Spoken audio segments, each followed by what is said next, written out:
अरविंद केजरीवाल ने आम आदमी पार्टी में बड़े नेताओं की जिम्मेदारी बदल दी है। मनीष सिसोदिया और सौरभ भारद्वाज तो क्रमशः पंजाब और दिल्ली के मोर्चे पर सामने नजर आ रहे हैं, लेकिन राघव चड्ढा और संजय सिंह का रोल अब क्या होगा, समझना काफी मुश्किल हो रहा है। हालांकि दोनों के पास एक एक पुरानी जिम्मेदारी है। दिल्ली और पंजाब के आप सेनापतियों की उठापटक आखिर क्या संकेत दे रहे हैं केजरीवाल? नमस्कार, आप देख रहे हैं 7 टीवी भारत। मैं हूं आपके साथ सुशील गिरीश। 7 टीवी भारत के खास प्रोग्राम ओपिनियन भारत में आपका स्वागत है। बात समझनी है तो पूरी सुननी पड़ेगी। वीडियो में आखिरी तक बने रहिए। दिल्ली चुनाव में हार के बाद से आम आदमी पार्टी में पहली बार बड़ा बदलाव देखने को मिला है और लगता है मानो नई दिल्ली सीट पर अरविंद केजरीवाल की हार की जिम्मेदारी भी गोपाल राय पर डाल दी गई है। गोपाल राय को हटाकर दिल्ली का संयोजक सौरभ भारद्वाज को बनाया गया है। गोपाल राय अब गुजरात के प्रभारी बनाए गए हैं। गोपाल राय के साथ दुर्गेश पाठक को अटैच कर दिया गया है, गुजरात का ही सह प्रभारी बनाकर। दिल्ली के डिप्टी सीएम रहे मनीष सिसोदिया को पंजाब का प्रभार दे दिया गया है और सह प्रभारी सत्येंद्र जैन को बनाया गया है, जबकि पहले पंजाब के मुख्यमंत्री के प्रमुख सलाहकार के तौर पर बतौर राघव चड्ढा ही सूबा देखा करते थे। नई उठापटक में राघव चड्ढा और संजय सिंह के बारे में कुछ क्लियर नहीं हो पाया है। हालांकि दोनों के पास एक एक पुरानी जिम्मेदारियां हैं। राघव पहले की तरह पंजाब सीएम के प्रमुख सलाहकार हैं, जबकि संजय सिंह यूपी के प्रभारी। ये तो साफ साफ समझ में आ रहा है कि दिल्ली गंवाने के बाद अरविंद केजरीवाल के सामने हर हाल में पंजाब को बचाए रखने और 2027 में सत्ता में वापसी की चुनौती खड़ी हो गई है। और यही वजह है कि केजरीवाल ने अपने सबसे करीबी और सबसे भरोसेमंद सेनापति मनीष सिसोदिया को पंजाब की जिम्मेदारी सौंप दी है। सौरभ और आतिशी की जोड़ी फिर से दिल्ली के मोर्चे पर तैनात कर दी गई। आम आदमी पार्टी के सीनियर और अनुभवी नेता गोपाल राय को हटाया जाना एक तरह से दिल्ली चुनाव में हार का ठीकरा उनके माथे फोड़ने जैसा ही लगता है। लेकिन महत्वपूर्ण बात यह है कि अरविंद केजरीवाल ने दिल्ली के लिए अपनी टीम की उसी जोड़ी पर भरोसा जताया जिसे जेल जाते वक्त सत्ता की चाबी सौंप दी थी। ईडी के कसते सिकंजे के बीच मनीष सिसोदिया के जेल जाने के बाद अरविंद केजरीवाल ने दिल्ली में सरकार चलाने की जिम्मेदारी आतिशी और सौरभ भारद्वाज पर सौंप दी थी। आतिशी को सौरभ भारद्वाज से सीनियर मंत्री बनाया गया था, जबकि वो विधायक भी पहली बार ही बनी थी। लेकिन मनीष सिसोदिया के साथ एजुकेशन प्रोजेक्ट संभालने के कारण उनकी सारी जिम्मेदारियां आतिशी को सौंप दी गई। मुख्यमंत्री पद के रेस में भी कभी गोपाल राय का नाम सुना जा रहा था, लेकिन बाजी मार ली आतिशी ने। आतिशी को तो चुनाव तक ही मुख्यमंत्री भी रहना था, लेकिन अरविंद केजरीवाल की हार और आतिशी की जीत ने तस्वीर बदल दी। आतिशी को पहले मनीष सिसोदिया के उत्तराधिकारी के तौर पर सरकार में शामिल किया गया और बाद में वो कुछ दिन के लिए ही सही अरविंद केजरीवाल की भी उत्तराधिकारी भी बन गई। अब अरविंद केजरीवाल ने तो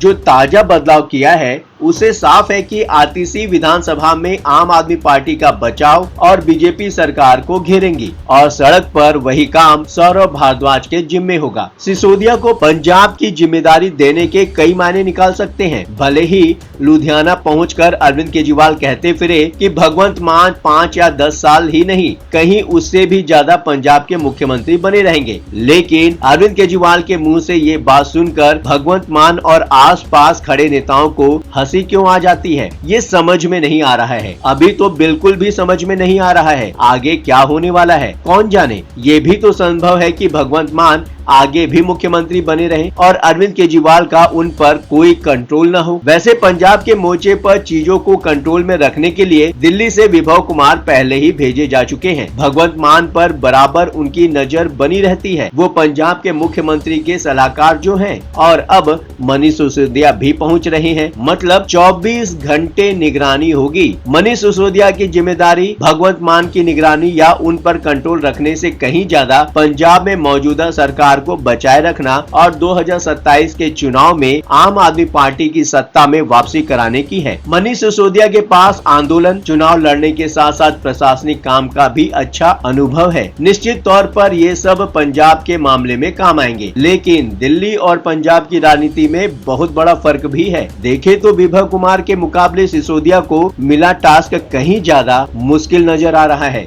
अब और दो नेताओं की बात कर लेते हैं, संजय सिंह और राघव चड्ढा अब क्या करेंगे। अरविंद केजरीवाल के जेल जाने के बाद सबसे तेज दो ही आवाजें सुनाई पड़ रही थी, आतिशी और सौरभ भारद्वाज। ये वो दौर था जब दिल्ली के मोर्चे पर राघव चड्ढा और स्वाति मालीवाल की गैर मौजूदगी पर भी सवाल उठाए जा रहे थे। आम आदमी पार्टी के ये दोनों ही सांसद तब देश के बाहर हुआ करते थे। लौटने के बाद राघव चड्ढा तो आम आदमी पार्टी से जुड़ी गतिविधियों में जब तब दिखाई देने लगे, लेकिन स्वाति मालीवाल तो मुख्यमंत्री आवास में हुई मारपीट और उसके बाद अलग ही मोर्चे पर नजर आई। तकनीकी तौर पर तो वो आज भी आम आदमी पार्टी की राज्यसभा सांसद हैं, लेकिन उनके बयान और व्यवहार तो पूरी तरह अरविंद केजरीवाल के खिलाफ ही देखे जाते हैं। संजय सिंह की भूमिका स्वाति मालीवाल केस में अलग नजर आई थी। स्वाति मालीवाल के साथ हुई घटना पर जो बात संजय सिंह ने कही थी, आतिशी ने पूरी तरह अलग बताया और उसके बाद मारपीट के आरोपी विभव कुमार को साथ में लखनऊ ले जाकर अरविंद केजरीवाल ने अलग ही पॉलिटिकल स्टेटमेंट दे दिया। पंजाब की उथल पुथल में राघव चड्ढा की स्थिति दिलचस्प हो गई है और उसके जैसा ही हाल कुछ संजय सिंह का भी हुआ है। अपॉइंटमेंट पोस्टिंग की ताजा सूची में इन दोनों को कोई नई जिम्मेदारी नहीं दी गई है। राघव पहले से पंजाब सीएम के प्रमुख सलाहकार हैं, लेकिन वही काम वे